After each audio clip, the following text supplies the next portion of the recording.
Shalom shalom. இன்றைக்கு 6வது லெட்டராகிய wow நம்ம பார்ப்போம். வாவ் என்கிறதான எபிரேய எழுத்துக்கு நெயில் ஆர் ஹூக் என்று சொல்லப்படுகிறது. நெயில் அப்படின்னா ஆணி என்று தமிழில் சொல்லப்பட்டிருக்கிறது. அதுக்கு வாவ் என்ற நெயில், அந்த ஆணினால தான் இயேசுவை சிலுவையில் அறைஞ்சாங்க.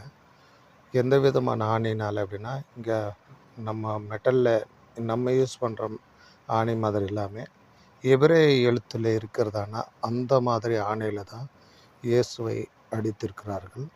ஆகையினால தான் இந்த ஆணி வாவ் என்று அழைக்கப்படுகிறது.